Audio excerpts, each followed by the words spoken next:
preziose l'odio.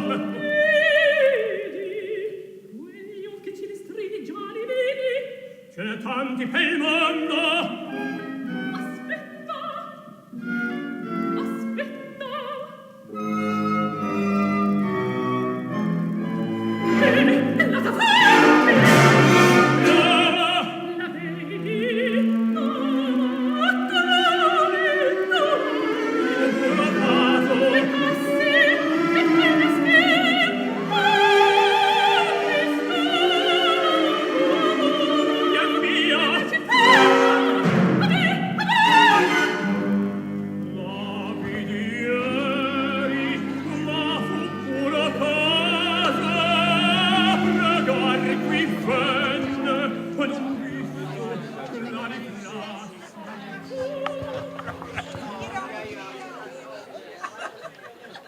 Wow. Wow. So I see everybody's got all their winter jackets and their little, yeah. So welcome to CSL New York. Kauai. Welcome, welcome. This is such a wondrous night. We opened the show last night. We're closing the show tonight. At CSL Kauai, we do things rather quickly. So I don't usually bring a little cheat sheet with me, but I have to do it because we have some house rules that I want to look at. But first of all, I want to introduce myself because even though I'm a legend in my own mind, I'm sure not everyone knows who I am. So I am Patrick Feren. I wear many hats here. One is the co-spiritual director with my lovely wife, and we founded CSL Kauai. I'm also had the honor to direct this beautiful show that Rita wrote and is starring in tonight. A couple of things, cell phones, we know what to do with them, right? You see? You're welcome. And so if we can help not getting up, the bar is closed, the coffee's closed, everything's closed till the end. But at the end, we are having birthday cake for Rita's 65th. And we are also having a little taste of Nona sauce. And so just to let you know, what is welcome is lots of laughing. And if there's any other emotions that go on during this, we have tissues strategically placed around the seats. So just pass it with your neighbors. No, no flashes with your camera. If it doesn't have a flash, by all means, go for it. There is no intermission. And I'm just saying that we are so grateful, so grateful. And these little babies, because I can't leave them on this because I get in trouble. But this is Tomatoes on a Windowsill. We started this many years ago, and we toured with it and went to New York with it for 3.5 years. Rita's done this over 100 times, and I've watched it as a director many times more than that. But we have her, will be now vintage. There's only 3 of her CDs left, and then the Tomatoes on a Windowsill, which tells some of the stories. So that is only 2 left. All right, there you go. So enough of me. Give yourselves a round of applause just for being here tonight. Yeah, the more you clap, by the way, the more you warm yourself up. So there you go. So on with the show, Tomatoes on a Windowsill.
Pomodori sul davanzale, li avete visti nella casa italiana.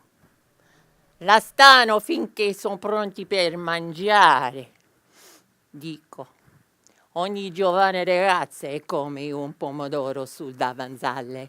Messa la dà a suo padre finché lui pensa che lei sia pronta a partecipare nell'insalata della vita.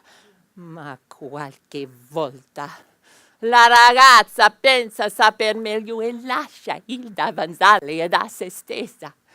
E che succede? Cade in un tegame di salsa calda. Ah, basta, basta. Ora, il pomodoro è l'ingrediente il più importante della cucina italiana. La salsa al pomodoro.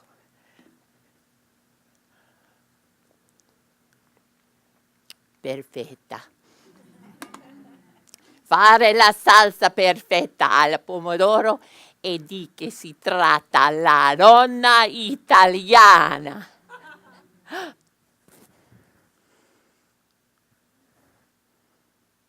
I'm a nonna.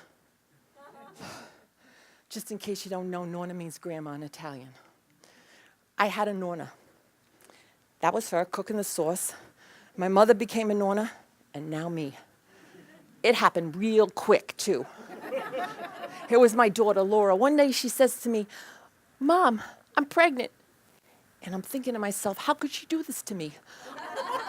I'm not old enough for her to be pregnant. I mean, just last year I was playing Guinevere in Camelot. And then she says, Mom, you want the baby to call you Nonna?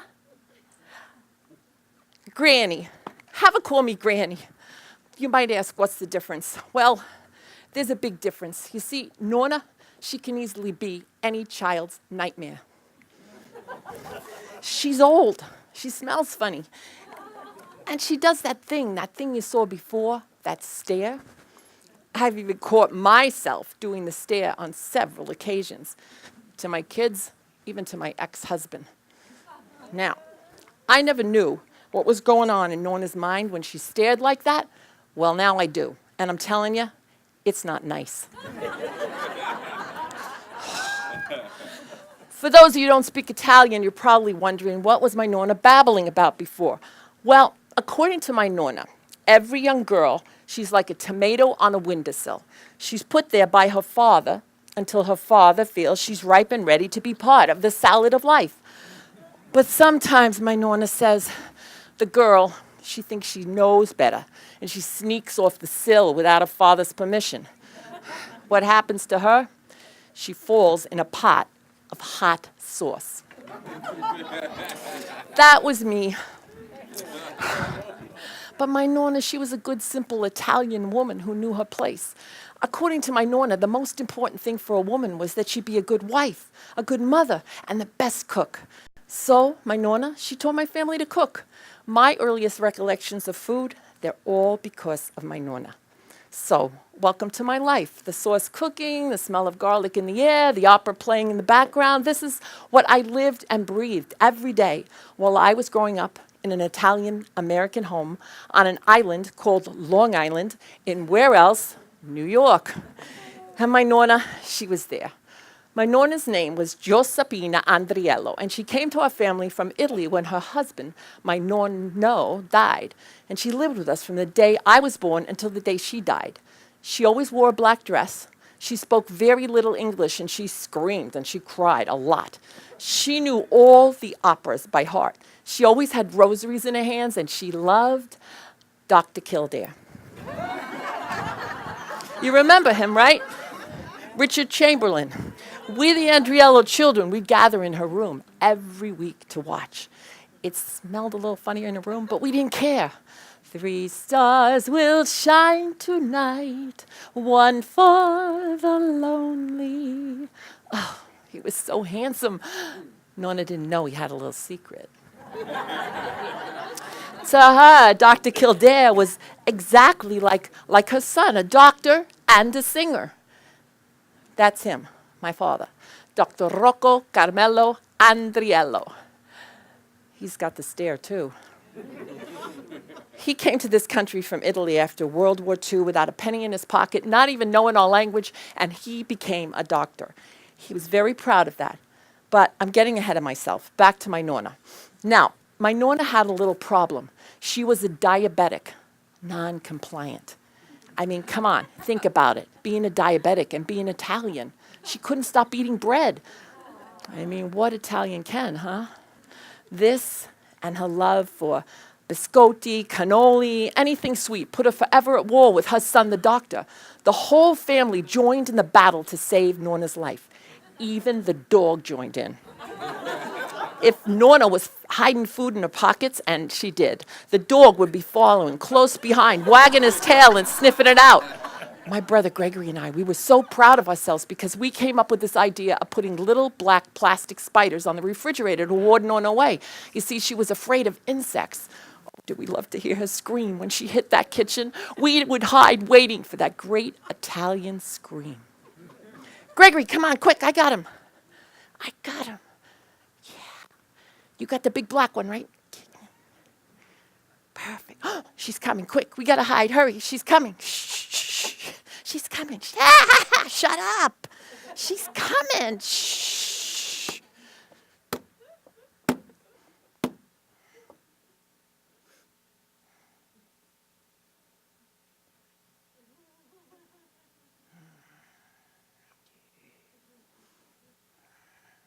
Ah, Gesù Cristo! She always bit a hand like that when she was mad. And even though she was a devout Catholic, I think she had special permission to use his name on those occasions. Oh. My brother and I, we would laugh hysterically. I mean, these days they'd call it senior abuse, but we didn't think about it like that back then. We were saving Nonna's life. Well, the spider thing, it worked well for a while until she got close enough to the fridge. She realized they weren't real. The next step, my father, he calls a family meeting.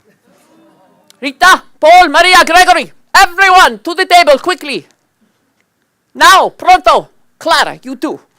Shh.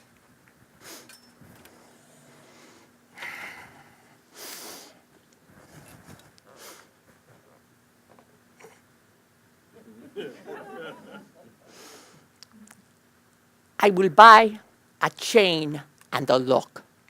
Daddy, are you going to chain Nonna up? Rita, Paul, Maria, Gregory, everyone, calm down. Your father's not going to be chaining anyone up. Silencio, everyone. I will put the chain and the lock around the refrigerator. And then your mama, my Clara, she will take all the food off the counters and she will put it up in the top shelf of the cupboard. Nonna will not be able to reach. Does everyone understand? We all shook our heads. This was getting very exciting. Then we came back after our first afternoon out. My father, he searches the cupboards.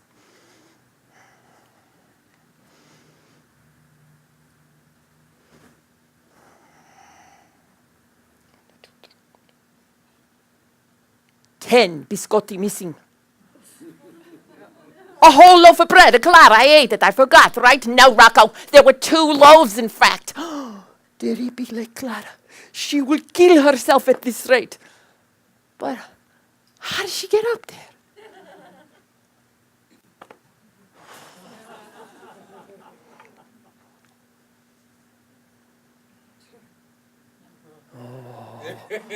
Oh.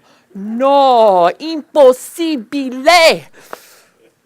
I have an idea.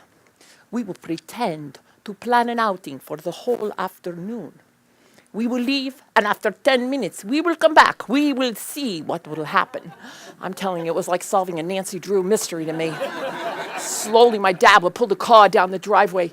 We'd all look up at Nonna's window above the garage. There she'd be, peeking out from behind the curtain.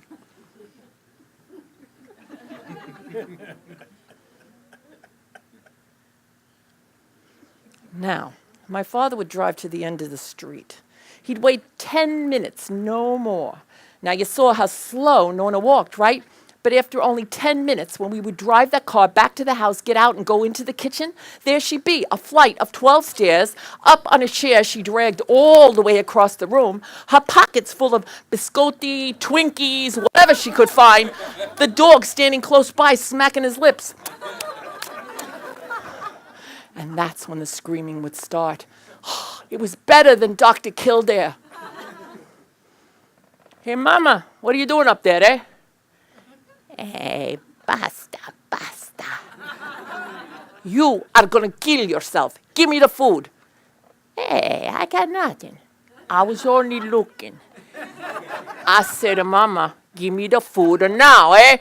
Hey, I am the mother. You are the son. You not treat the mother this way, Rocco. I said, Mama, give me the food now. Oh, just the one cookie. Hey, Mama, now. Hey, I am the mother. You are the son. You not treat the mother this way, Rocco. And then my father pulls her down off the chair and he's grabbing the food out of her pockets. I mean, Norna's like a kangaroo. Her pockets are so deep. There's a whole lot of cookies down there and a whole bag of potato chips. Oh, my father is so mad. His eyes are ready to bug out of his head.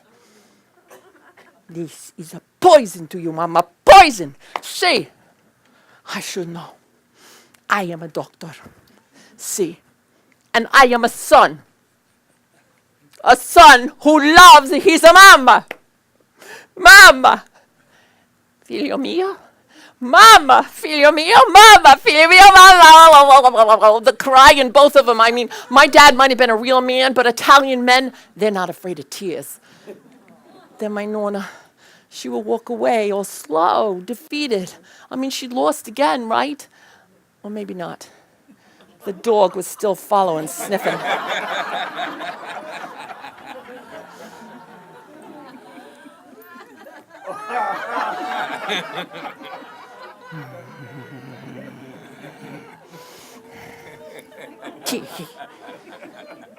There was always one place my father wouldn't look. What can I say? Nonna had an insatiable passion for food, like all Italians. And she was very protective over her food. I mean, my father used to tell stories of the bombings near his Italian home. And Nonna, Rocco, Franco, Savarina, sotto lo tavolo, presto. Mamma, mamma, mamma, dove sei, mamma? Where are you? Where are you? He's scared, mamma. I'm a coming. You stay there. The whole world is exploding around her. The ceiling's falling in. Where's Nonna? She's climbing under that table, but not without the pasta she left drying on the counter.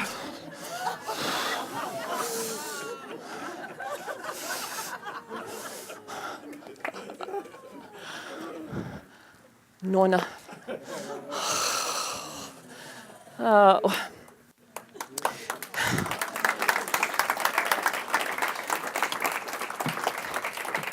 She used to sit in a chair like this all the time.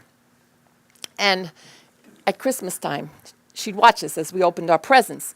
Now, she didn't have a lot of money to give us fancy gifts, so she'd give us pennies and she'd say, I give you what I gotta.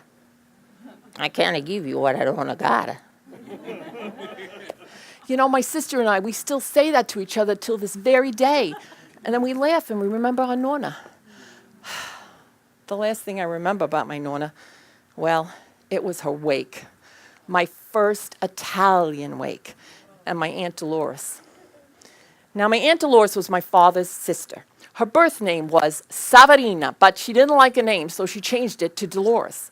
Now, according to my father, Aunt Dolores was crazy because she fell on her head when she was a child. And my mother, Rocco, your sister Dolores, she's a troublemaker.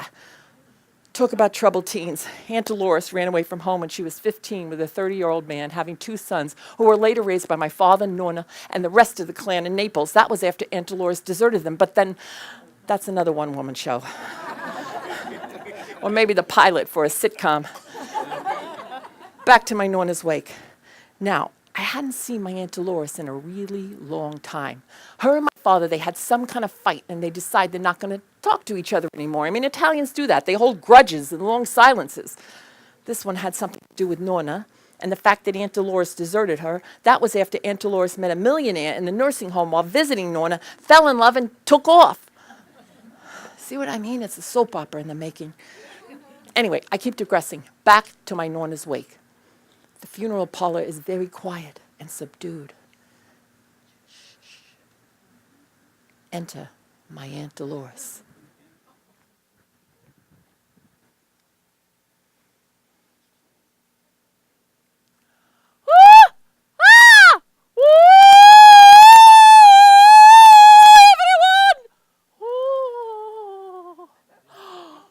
there is a woman in a coffin in the next room. She died. A horrible death. So young. So beautiful. But enough of her. Where is my mama?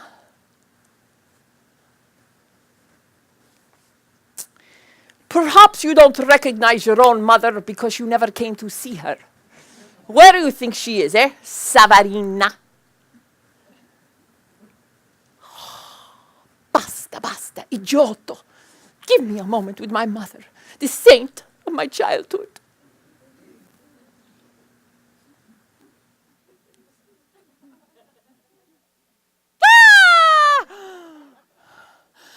Now, Aunt Dolores was pretty stunned by Norna's looks.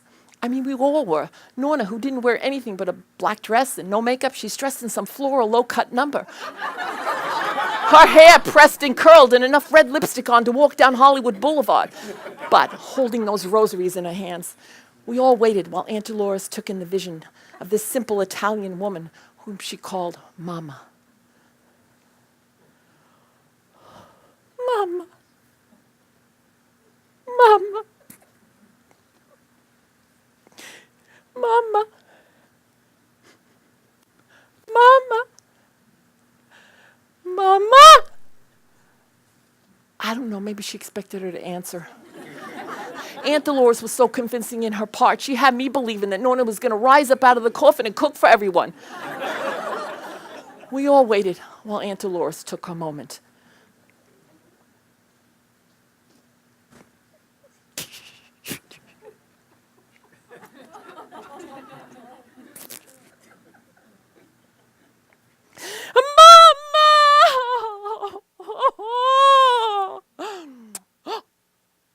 She's like ice. She's like ice. I guess Aunt Dolores didn't know about corpses. I stood transfixed. What a performance. But the opera wasn't over yet. My father, the tenor, he still had to sing the third act aria, the scorning. What the tears, How dare you show your face here when my Clara, she took care of her mother for 14 years. Where were you, Where were you? Oh, you are a fat pig who calls himself Il Dottore. I loved my mother. She knew it. Everyone, thank you. Thank you for coming. Thank you. Grazie. Thank you for coming, everyone. Oh, thank you. Ciao. Ciao. Ciao. Ciao, bello. Oh.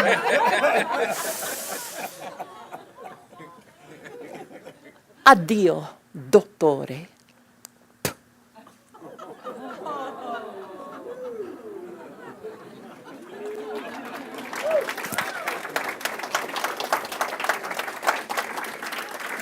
Then she disappears into the night. The curtain comes down, and the long silence begins again. I never saw my Aunt Dolores after that. I heard she married that millionaire, though, the one she met in the nursing home, and then when she died, she left one son with $3 million, and the other one with $1. See, Rocco, your sister Dolores? She even makes trouble from the grave. I would have liked to have known my Aunt Dolores better. I mean, she was the black sheep of the family, kind of like me. Rita, your dress is too short. You just like Aunt Dolores, Rita. You sneak out of the house, just like Aunt Dolores, Rita. You crazy, just like Aunt Dolores. Daddy, I don't think I want an operatic career. Just like you? Aunt Dolores, she turned away from the operatic career, from the most beautiful voice, the voice that would have taken the world. We better talk about this over here. Why stir up old grudges? You see, Aunt Dolores, she was a fallen opera star. According to my father, she could have been a contender. I think she did one role, Carmen's Micaela, somewhere in New York, and then that was it. But I would hear about her voice until the day my father died. A few months before his death, he sends me a newspaper clipping. It's a picture of Aunt Dolores and an announcement of her performance as Micaela. I'm thinking, oh, how nice, he wants me to have this. Then I turn it over. There's a message on the back. Aunt Dolores, she had an audition at the Metropolitan Opera House. but she never showed up. That's all it said. Now, I didn't know that about Aunt Dolores until that very moment, and at that point, my father was too old to get too excited. But obviously, the pain was still there. You see, I did the same thing. I had an audition at the Metropolitan Opera, and I didn't show up. Oh, I was polite. I sent a thank you note and excused myself and all that, but hey, it was a grudge that was going to go on until the day my father died. I turned 40. He'd still be pleading with me. Rita, it's not too late. The woman, the soprano, she does not reach the prime until she is in her mid-40s. Wow, I wish Hollywood producers felt that way.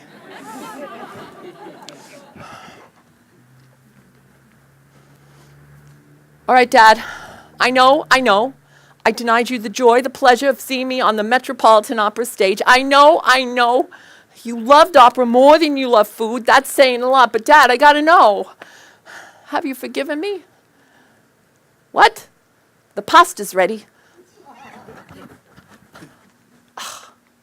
That's an old trick, Dad. You see, you say the pasta's ready when you're at a difficult point in a conversation and you want to cut it off. Because an Italian, they're never going to overcook their pasta. They like it al dente, which my little sister defines as firm with a little kiss. Huh? The way I like my men. And then, well, you got to eat it right away, Rita. Really, it's the perfect way to get yourself out of a difficult spot. I mean, I could be mid-conversation with my father on the phone arguing about politics, religion, whatever. I'd say, Dad, the pasta's ready. Click. I'd be off the hook, literally. We'll talk about this later. You know, sauce, it can simmer for up to 3 hours or more, sometimes a day. That's the way my nonna cooked it. But these days, we're in too much of a rush. Chef Boyardee, ragu, Paul Newman's Italian tomato sauce. Rita, what could a man with the name Newman know about the sauce, eh? Well, according to my father, Italians were the only ones who knew anything about anything. And they invented most things, too. I mean, even if someone else's name was listed in the history books as having invented it, he obviously stole the idea from an Italian. And Italian opera, that was the music we listened to in our home. Oh, sometimes Beethoven, Mozart, they were okay, but Verdi, Puccini, Rossini, they were the best. We had a beautiful basement with Roman columns and statues and a sound system that would have impressed George Lucas. There I'd be every weekend, down in that basement with my father, fixing something, building something, but always listening to the music. Daddy, it's Saturday. I'm supposed to go over to Jeannie's house to play. Can I go? Huh? No, Rita. You sit, you listen to the most beautiful music, the most beautiful story ever told. Here, you take a libretto, you follow in the English. So he hands me this big book with all these little words in it, and I'm sitting there next to him. I'm 8 years old. I can hardly read. Now, Rita, I tell you the story. There is this woman, Tosca. She loves this man Mario very much, so much she is willing to give herself to Scarpia to save Mario's life. Scarpia wants her. Wants her? See, like a man, he wants a woman, you understand. Anyway, Scarpia spares Mario's life. He writes a letter. But Daddy, why did Scarpia want to kill Mario to begin with? Because he wanted Tosca. I already told you that, Rita. What's the matter with you? Well, Dad, I never heard a name like Scarpia. Rita, you know, it's not important. What is important is the music. You sit and you listen, eh?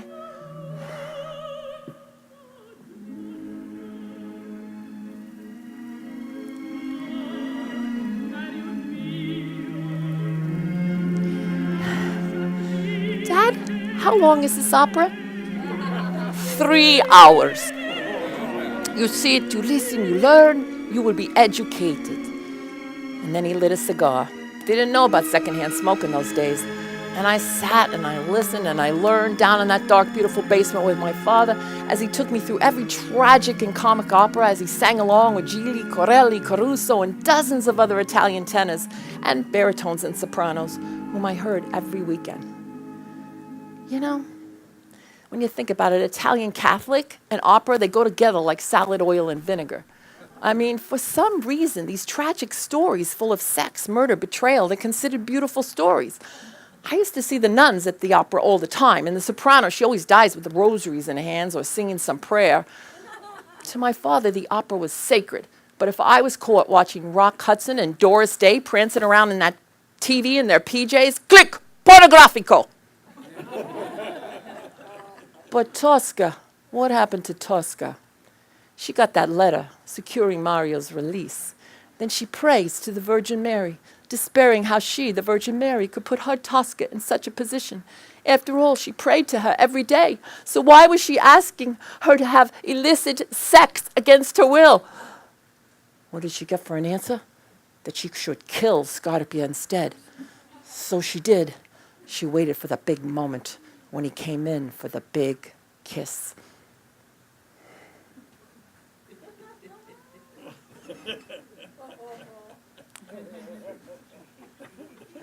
Then she reached for the cheese knife, or the letter opener, depending on the staging, and she plunged it right into his chest. Oh, that Italian scream, the male version, Tosca! Then, wiping the blood from her hands, she ran to see Mario in prison right before his execution. She told him how it was going to be a fake execution and how she got Scarpia to write the letter. Then she told Mario how she killed Scarpia. And what does Mario do? He kisses her hands. He calls them beautiful and gentle, and they sing together about how they're going to live happily ever after, making love to their heart's contents. You know, I don't think he asked her to marry him. Anyway, they sing some more, and they wait. And they sing some more, and they wait, and they sing some more, and they wait, and they sing some more, and they wait. And finally, the firing squad comes up. Mario marches to his fake execution, while Tosca waits in the wings.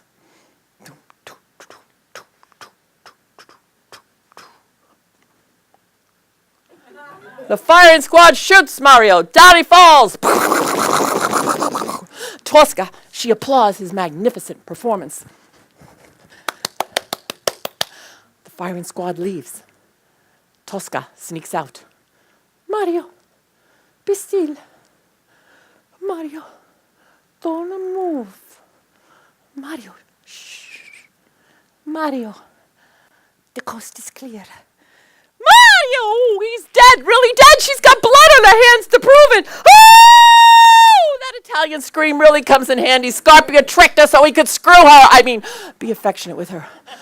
Uh-oh, they're coming back for her now. What's Tosca going to do?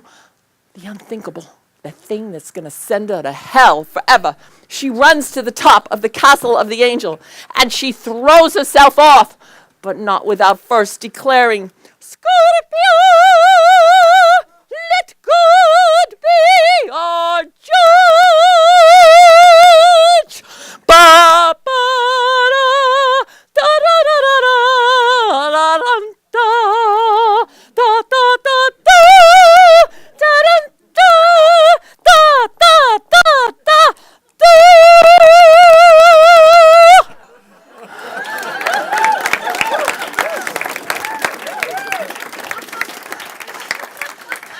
It was a lot for a child to take. But I did. I listened to them all and I learned to love them. The man that had his own daughter killed by mistake. The woman who stabs herself in the chest because her lover never comes back. The tennis-o prostitutes who call themselves courtesans who die of consumption.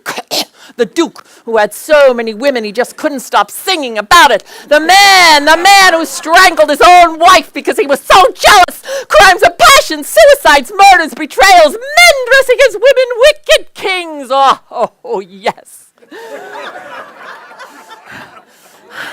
I had quite a few interesting role models while I was growing up. Forget about my Aunt Dolores. Rita, the opera is the only music. The one that will make you educated. The rest, well, Daddy, I love opera, I do, but I also love musicals. Musicals? Rita, cafone, eh? Well, thank goodness for my Aunt Lucille.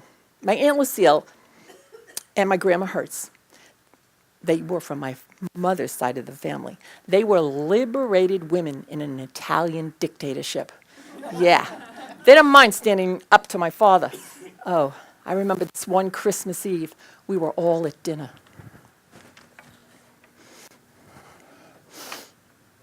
Daddy, guess what? Susie's sister's getting married. Really? I didn't know. What is the boy's name? His name is Joey. Joey. Well, what is his profession? He's a carpenter. A carpenter? Oh, Rita. She should not marry below her station.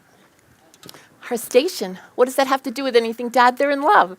Love? No, what do you know about that? You don't know nothing. You shut up. You eat your dinner, eh? Well, I do know something about love, and besides, what's wrong with being a car? I said, you don't know nothing. Shut up, eat your dinner, stupido, eh? Oh, then the screaming started. Everyone got into it. My mother, the other kids. I mean, my father was screaming his head off. What a Christmas Eve. And then suddenly, my Aunt Lucille, she brings reason to the madness.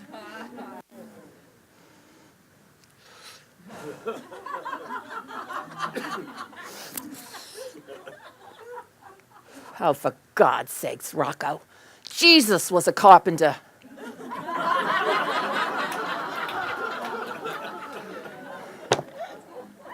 You could have heard the spaghetti hit the plate. Out of my house, both of you now, out. And out they both went, my grandma, my Aunt Lucille, on Christmas Eve. I was devastated. But they were back the next day, just to argue about something else. So it was no wonder my Aunt Lucille aided me in my quest for the American musical. Rocco, I'm taking Rita here into the city.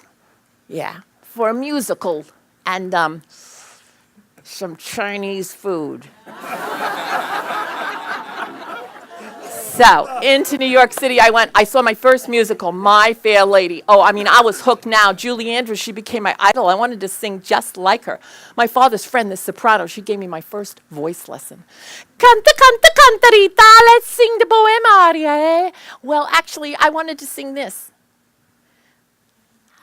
Sound of the music. All right, go ahead.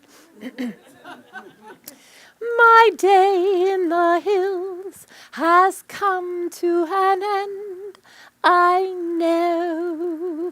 And no, you're trying to mimic that Julie Andrews. You must have your own voice, your own style like me. Here, listen. My day in the hill has come to the end, I know.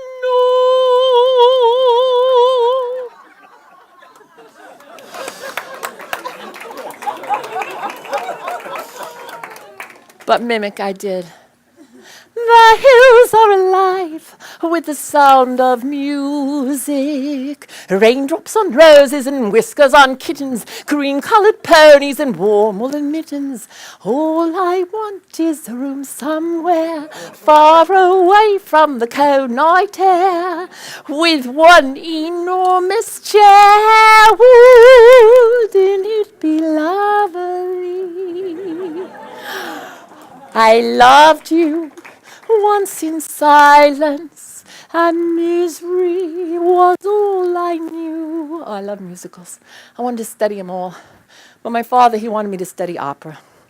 It was opera or nothing. I chose nothing. Parents, kids. It'd be 10 more years before I realized if I learned how to sing properly, I could sing whatever I wanted to. I'd be 24 years old, and I finally say, I'll study opera. But where am I living? Farmington, New Mexico. Married, with a family. Now I want an operatic career. My father, he couldn't believe it. It's too late, Rita. You're too old. Oh, mio papino caro. Impossible. You live with the cows. Babbo Pieta, Pieta. All right. I pay for half the lessons. So, for almost 10 years, I traveled round trip 500 miles every week to study with this famous teacher in Santa Fe. I practiced, 2 hours a day, sometimes more if I was studying for a role. I mean, picture this, a young mother in the kitchen, cooking, cleaning, baking, whatever. I had all my lessons on a tape. Now, Rita, let's sing through the vowels like this. I.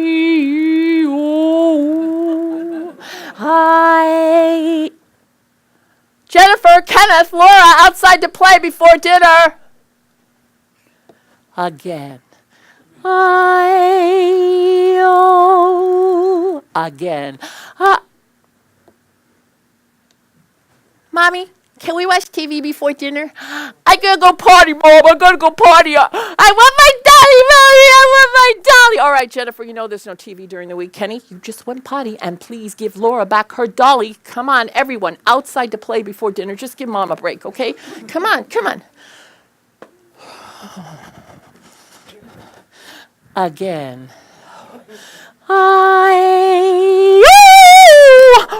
Nice range. Now let's put it into the mask like this. Ming, ming, ming, ming. Ming, ming, ming, ming. Ming, ming, ming, ming. Ming, ming, ring, ring. Oh. Hello? What? Kenny's next door? In a red ant pile? I'm coming. Now let's sing the Bohème aria. Oh, shut up. Oh. Really, I managed to get those practices in every day. And I studied those musicals when I was nursing my little Jenny. That explains her life. And then when I was pregnant with my son Kenny, I sang a role from Don Giovanni. Bad choice for a son. And then when I was nursing my little Laura, well, I sang some of those courtesan roles. Sorry, Laura. Really, I'm just trying to make a point. I did it while raising 3 kids with the help of a supportive husband who didn't mind me jumping off the sill every once in a while. But when it came down to leaving them to go to New York or anywhere else, I just couldn't do it. Like I said, I don't think my father really ever forgave me. I mean, he wanted it for me so bad. You know, sometimes parents do that. They live out their lives through the kids. If you remember, my father was a doctor and a singer. One day he told me the truth. It was his father, Rita Andriello. He was on his deathbed in Italy. My father was holding him in his arms.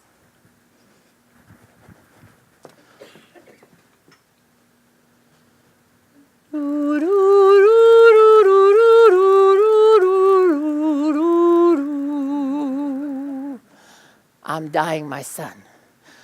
No, Papa, don't die. Silenzio, eh? I have a last request. Anything, Papa. Non mi lasciare. Oh, shut your face. This is my last request, Rocco. Don't be a bomb opera singer. Be a doctor.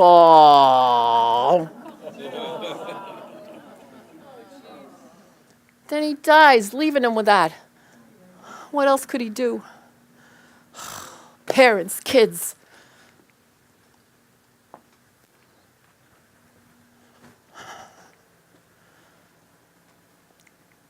You know, Dad, when I turned from opera to musical theater, you never missed one performance. You flew miles to see me, even to cow country.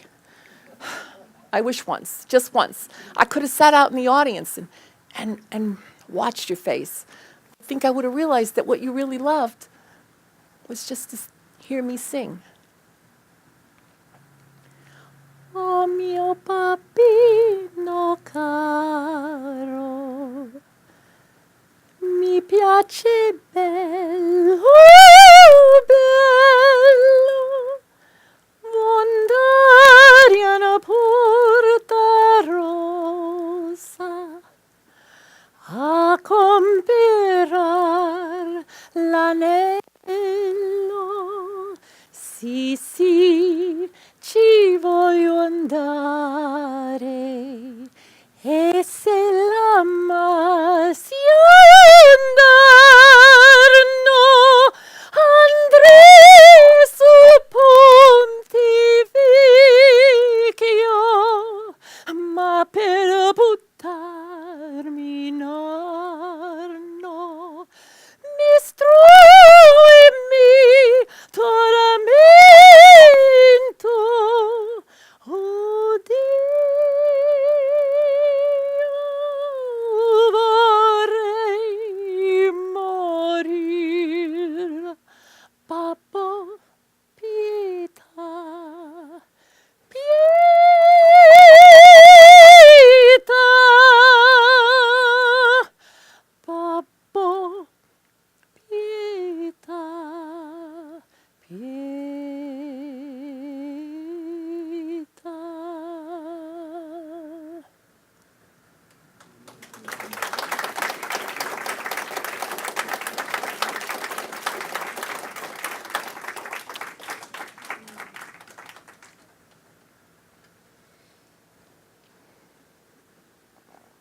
Bella Rita. Rita, next to the opera, the food is the most important thing. The dinner time, it is a ceremony. The family gathers at the table. The father, he sits at the head of the table. And he just sits like he is at the table of kings. Kings, Daddy? Say, like a king's. I will teach you to eat with royalty. You sit like this. You hold the knife, the fork, like this. And you cut the food like this. My father cut all his food that way, even his fruit. And dinner time, oh, it was a ceremony. The food had to be on the table at a certain hour. It's 6 o'clock, where is the food? Everyone would rush to the table. My mother and I would serve while my brothers, my sister, and my father sat waiting. And then the ceremony began. Clara, this meat is too cooked. Clara, where are the vegetables, eh? This bread, when you buy it, it should have been heated at least. And where is Paul? How come Paul is not at the table on time? Paul, where are you? Where's my brother? Up in his room.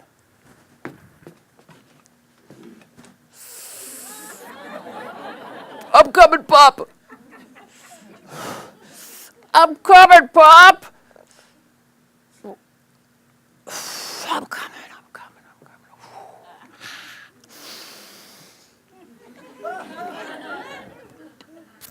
Hey, Pop. Everything's cool, Pop. Everything's really cool. See, Paul, everything is cool.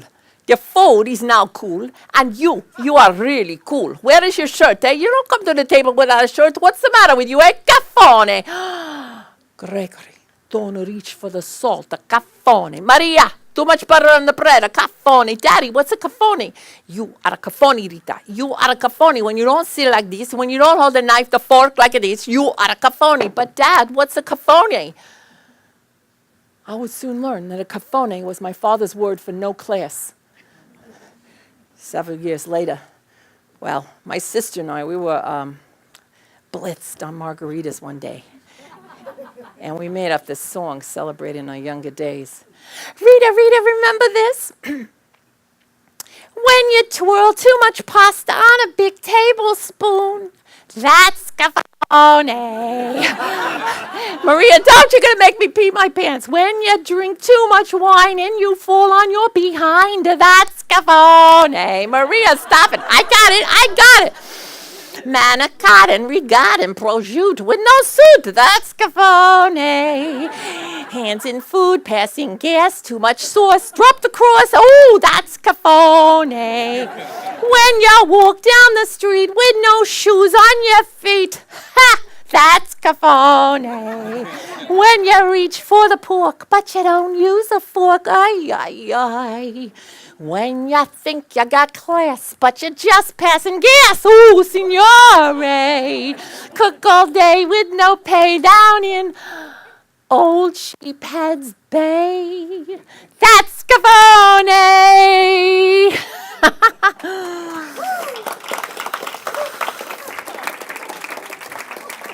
All right. It was pretty bad. And we had nothing against Sheephead's Bay. It just happened to match the rhyme. I told you we were blitzed on margaritas. It's crazy, right? Oh well, my sauce.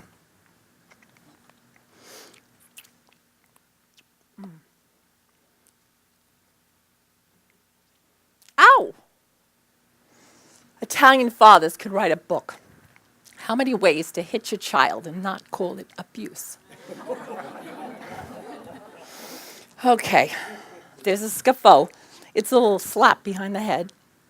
Wooden spoon. Hairbrush. The strap. That one hurt a little bit. And the waving hand in the back of the car. Oh, my father did that one a lot. Until one day we were all in the back of the car having a grand old time. Stop that. Don't touch me. Paul, you're sitting too close to me. Mom, when are we going to be there? When are we going to be there? Rita, you got chocolate all over your hands. The dog's back there too. Remember Norna and the dog? He was a whippet, good, kind-natured Argo, named after Ulysses' dog. Now, we got Argo at a really good price. Otherwise, because he had an undescended testicle. Otherwise, he would have been a show dog. Anyway, more commotion, and then my father. Basta, everyone. Now that's enough, and I'll stop it. He's waving and grabbing and slapping the air. We're dodging, trying to avoid the wrath of those big Italian hands, and suddenly Argo is yelping. My father's got him by his one testicle.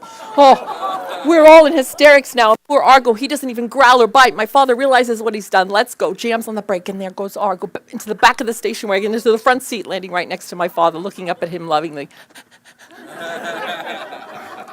Oh, we're all between biting our giggles now and fearing Daddy's wrath. Someone's going to get it. Even Argo's waiting. My brother Gregory got it. He always got it. I don't know how I managed to escape. Oh, well. After a few years of therapy, drowning your tears in a margarita, you get over it. I mean, being hit by your parents back in those days, it wasn't the same. When your parents hit you, your mother or father, it meant you were loved.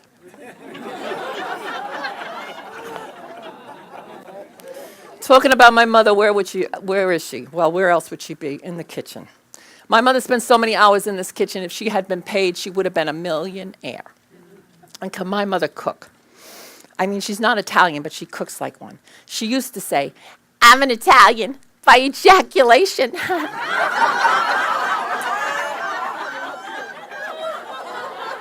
She announced that in front of all my Mormon friends one day. But that's another story. And my mother, she's a regular Florence Nightingale. She took care of my nonna for those 14 years, then my grandmother, her mother, and then my father in his latter days. And my mother, she loves being Catholic. I mean, I think if she didn't like sex so much, she would have been a nun. I tried to have her passion for Catholicism. I mean, I really tried. You'd think after 12 years of parochial school, something would have stuck. Well, a few things stuck all right, like the back of Sister Marie's hand on my bottom, and how many ways I'm going to suffer in purgatory for not being a good girl. We did it for your own good, Rita. You know, my mother never went to parochial school. Maybe that's why she could enjoy the beauty of the religion itself. Maybe that's why her eyes, along with my father's, well up every time I sing the Ave Maria. The Ave Maria is my family's theme song. It's sung at every momentous occasion, and the Ave Maria became another battleground between me and my father. He'd want me to sing it, I'd resist. Rita, sing the Ave Maria at Gregorio's wedding. Daddy, surely there could be a more appropriate song to sing at the wedding than the Ave Maria, Rita. The Ave Maria is the most appropriate song to sing at the wedding. What's the matter with you, eh? All right. I agree. The Ave Maria is a beautiful song. But someone's going to have to tell me how singing to a virgin praying for you at the hour of your death could be the most appropriate song for a wedding. But I sang it with much resistance. To this day, when I sing that Ave Maria, my father, well, I don't want to give away all my secrets, but I will give away some of my secrets, like the secret to the sauce. Now, I put the olive oil in the bottom of the pan, extra virgin. Then I saute the garlic until it's pearly white. Then my mother, well, she takes it out, but I leave it in. Then I add the tomatoes, Italian, of course, tomato paste, and lots of seasoning to taste.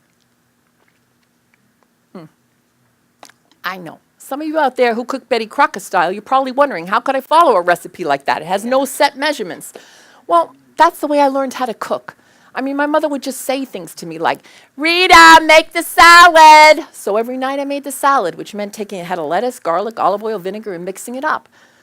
Oh, one day, after making the salad for about 30 years, my father's standing over me while I tossed, tasted, and sprinkled. "Rita, what are you doing?" "I'm making the salad." "Not like that." "Like what?" "You don't put the olive oil on first." "You never told me that." "Impossible." "What? That I never told you?" "Well, you didn't." "Well, I am telling you now, stupido, eh?" That's what he called me whenever he was right and I thought I was. "Rita, You put the vinegar, the seasoning on first. If you put the olive oil on first, everything else is going to slide off. It made perfect sense. How come I didn't know that after all those years, too? That and where to put a tomato. One day I was over my sister's house putting the tomatoes away. Rita, what are you doing? I'm putting the tomatoes away. Not like that. You never put a tomato in a refrigerator. You're going to ruin it. What's the matter with you? How come you don't know that? Don't tell me stupido, right?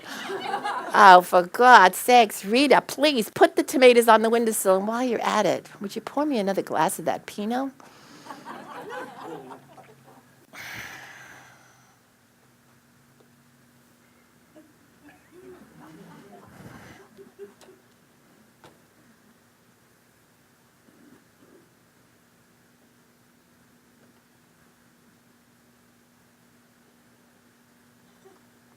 Espete. Espete.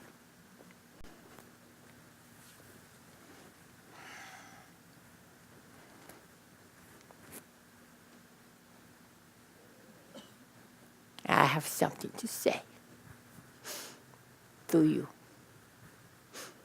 Every young girl, she is like a tomato on a windowsill.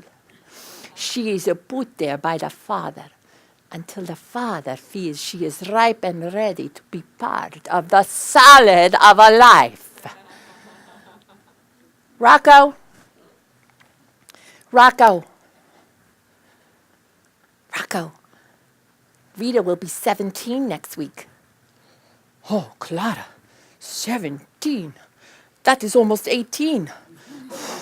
She will be married soon. She must go out, meet some men. Boys, of course.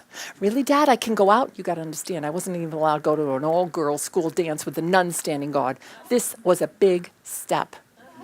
Are you sure, Rocco?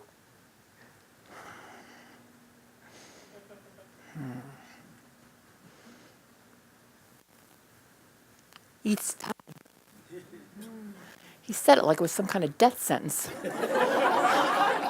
I mean, I think he was scared because, like most Italian fathers, he probably knew what men were capable of. Well, he should have been more specific when he said, it's time, because I was going to topple right off that windowsill into a military academy called King's Point and into the arms of a man who called himself Dick. But it was love at first sight. Yeah, but Dick, he didn't know about Italian fathers. He kissed me goodnight right after the dance, right in front of my mother and father who were waiting in the car. I am so lucky my father didn't have that heart attack he always threatened us with that night driving home. Clara, did you see that? It was nothing, Rocco. That man, he kissed my daughter right in front of me. No respect for the father. Daddy, if I could just say, Clara, did you see that? Daddy, I just want to say, I never should have let her out. It's all right, Rocco. Everything's going to be all right. How do you know? Well, you kissed me on our first date. That was different. I was going to marry you. Not on our first date. How do you know? Daddy, if I could just say, Clara, if he's kissing her on the first date, what are they going to be doing in 2 months, eh? Daddy, I just want to say, hey, you back there, be quiet, eh? Puttana, eh? That's what he called me. That time, and every time I put on a red dress. Well, he was right. About the 2 months, that is. I mean, after 2 months we did. Come on, a lot of us did, right? I wasn't the only one. Thank you. But I got caught. I wasn't a very good liar. Too many years with the nuns. In fact, I told my mother and father I was staying at the convent that night. Oh. What a story. My mother, she doesn't believe it for a minute. She calls the convent, and then all hell breaks loose. Oh, my God, I was terrified. I hid out. I mean, my father was definitely going to kill me. But Dick, he decided it was better to tell the truth. He'd face the music. I think it was because he was in the military or something. I don't know, but he marched up the steps of my childhood home.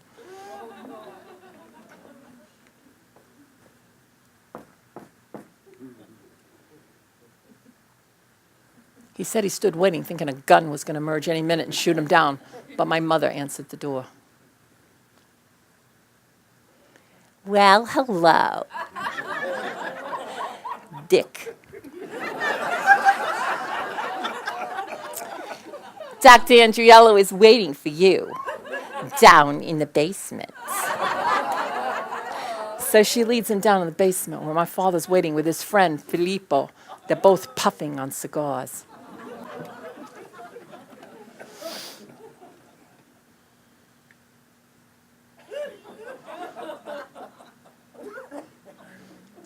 So, you've come to see me?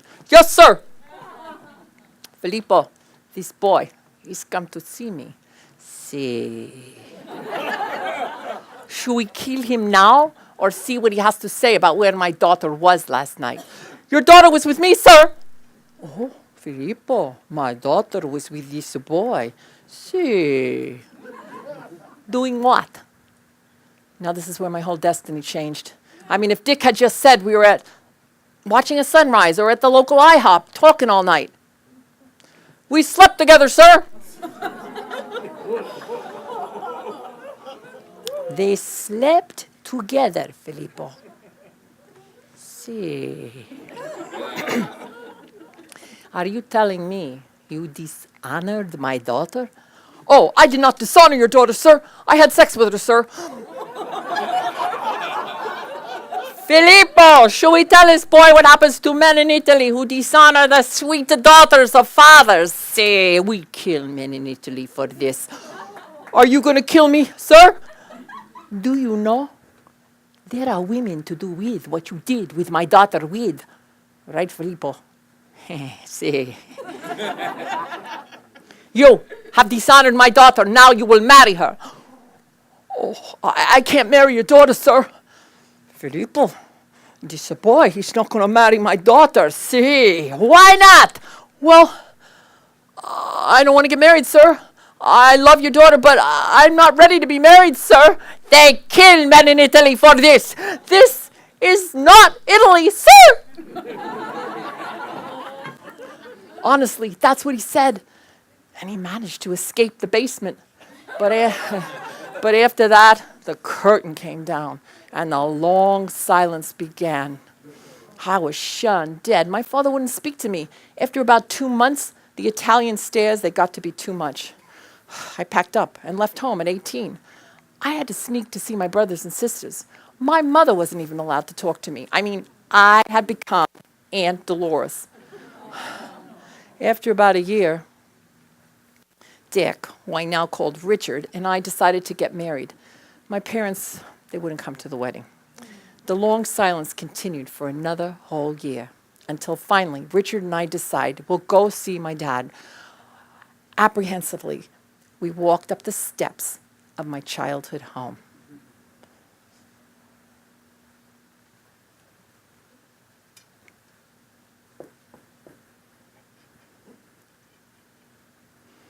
Hi, Dad. Wow, it's been a long time, and well, Richard and I here, Richard, help me out. Hello, sir. If you remember, there was an incident 2 years ago where I dishonored your daughter, sir. And you and I had a discussion of what the events that should transpire, sir. And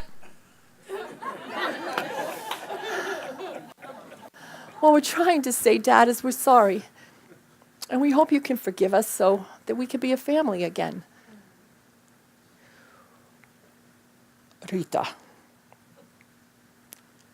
you are my daughter. You have always been my daughter.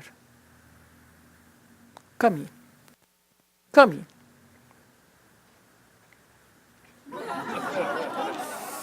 That was it after 2 years. Come in, come in. But with my father, is anything ever really over? I turned 40. One day he says to me, Rita, I forgive, but I don't forget. Really, Dad? What else did you want to say? Well, I wanted to say, I would have given you a wedding bigger than your sister's. Really? Bigger than that? See, but you didn't want it. You had to go your own way, so you paid the price, eh? I wanted to say I didn't think I paid the price. I took responsibility for what I did, lived out my life on my own terms, but I couldn't say it. Not even at 40. And my little sister, My little blonde-haired, blue-eyed, cherry tomato sister. I mean, she was off that Sill before she hit puberty. And about, 20 years of rolling around in the salad of life, one day she decides, I'm going to get married. And my father, he pulls out all stops. I mean, I don't want to put a price tag on it, but in some places you could buy a house outright. All right, I'm bitter. But as long as I mentioned it, I'll tell you a little bit about that wedding that mine would have been bigger than. Okay, it was very New York. It was very Italian. It all started the night before the wedding with the family priest, Father Toto, who had his opinions of my sister's background. It's a desecration that this girl, she should wear white and be married in my church. He's telling me and the best man that. We didn't know what to say. When my sister found out, she started crying. My mother, she just kept smiling. My father, he was oblivious. My sister was perfect. He's talking to the groom the night before the wedding. Sean, come here. I want to tell you something. The day a woman is married, Sean, is the day she is born. You must train her and never wear an apron. The next day, after 8 Bloody Marys, my sister hits the church. She almost passes out in the limousine. The limo driver's putting ice cubes down her back. Here's my sister entering the church. Daddy! Ah! My father, don't embarrass me in front of the guests. My mother. Me. Ave Maria! My Aunt Lucille. Well, actually, Father Toto, come on, if you think about it, Mary was an unwed mother. Things lightened up a bit at the reception, run by a maitre d' who I later found out was an ex-hitman. After a 5-course meal, complete with a full bar, wine, champagne, and a dessert table that was an Italian bakery, all that I could have none of because this soprano, she doesn't eat before she sings, and I was to sing the father-daughter dance. Ave, no, just kidding. I sang the only other song my father loved to hear me sing, the one I sang for you before from Johnny Skiki. But remember that Metropolitan Opera audition? The one I missed? Well, my father had it planned for the reception. No kidding. The general manager of the Metropolitan Opera was there. My father had him held captive with a plate of cannoli. I mean, he had to listen to me. And then, after I was done singing, she could have been the greatest opera singer, but she didn't want it. She had to go her own way. So, Dad, I told you, I decided to be a wife, a mother. I have 3 beautiful kids. I even graduated from Rita. You are nothing. I am something.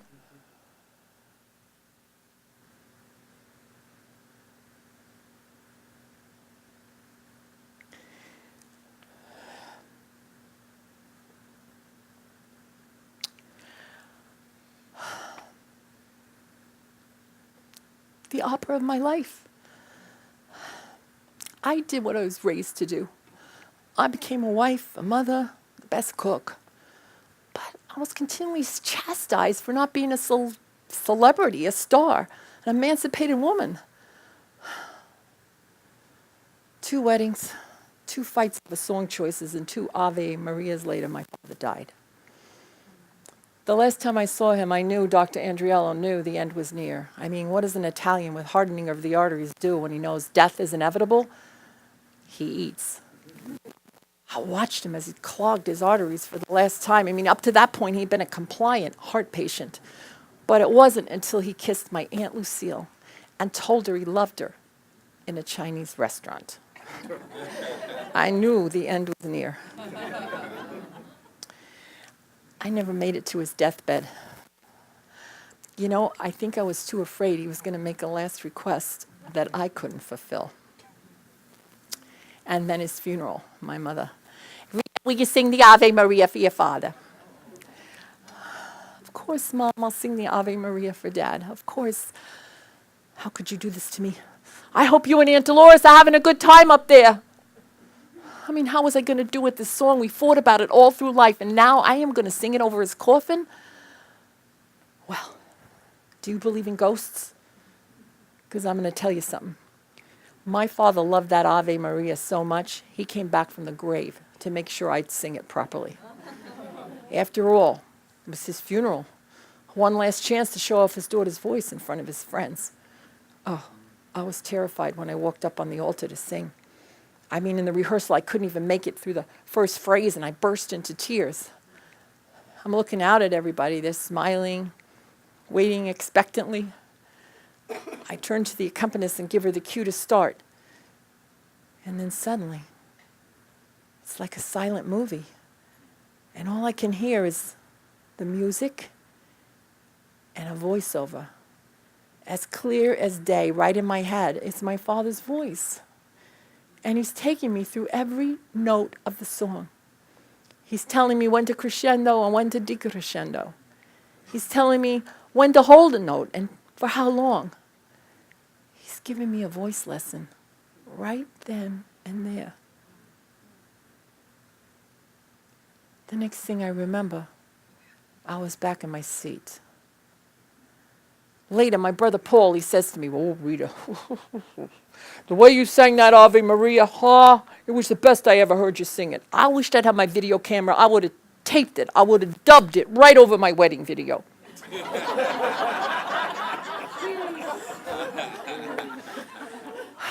So that's it. The most influential person in my life was gone. What does a child do? Well, the winds of change started blowing, or as we call them in New Mexico, dust devils. I met this man. He taught me to dream again. I was actually going to leave cow country. Well, not for the Met, but for Hollywood. And I still wondered, what would my father think? Dad, it's too late, right? I'm too old. Rita, you are an actress and a singer. That is what you have always been. You go.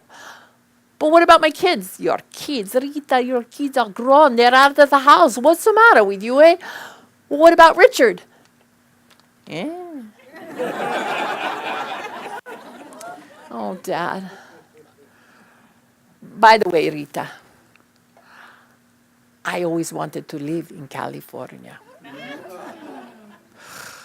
Parents, kids. So I left for Los Angeles without that military guy who defended my honor so long ago. I mean, he just couldn't jump off the sill with me into my new recipe. Now, if I go into that story now, we're going to be here for another hour and a half. And besides, my sauce is ready. And I know you want to taste.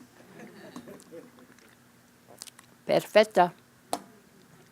Me, I'm back to sauteing the garlic. I'm starting all over. I'm a nonna, all right, but I'm kind of a different kind of a nonna. First of all,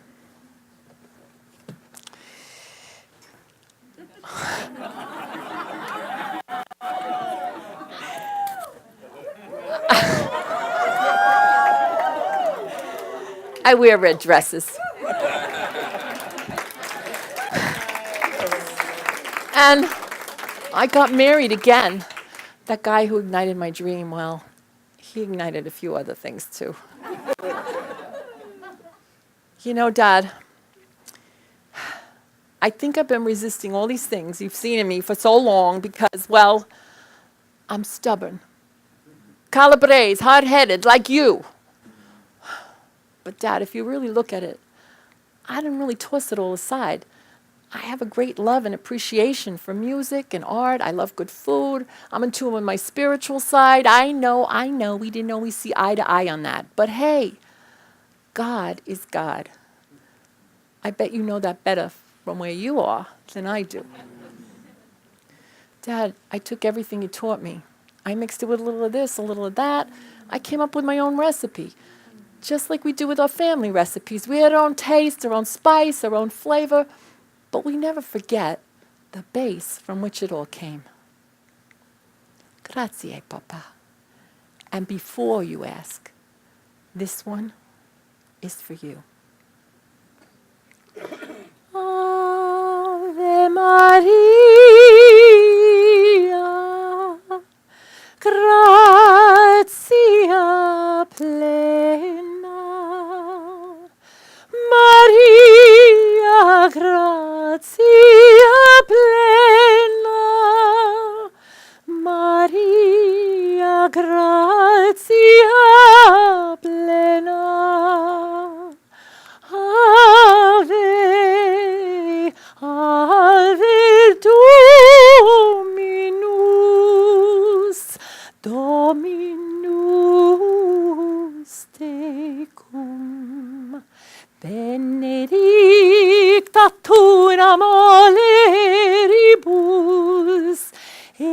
et benedictus, et benedictus fructus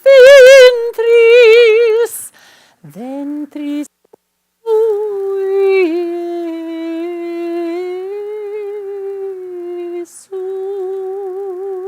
Jesus. Ave Maria.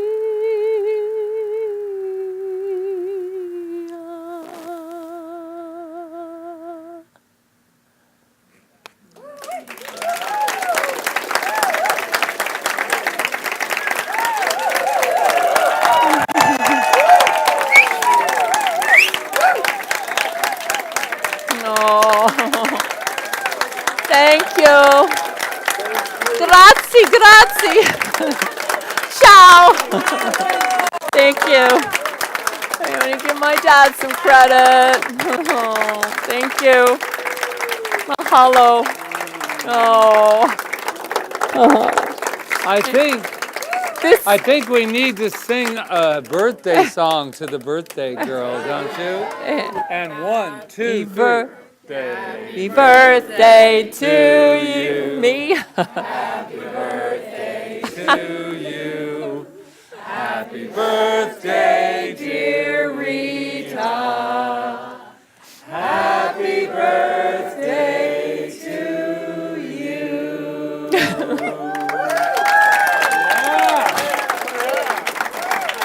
All right. Happy birthday. Thank you, sweetie. Thank you. Thank you. Okay. Take another bow. It's Okay.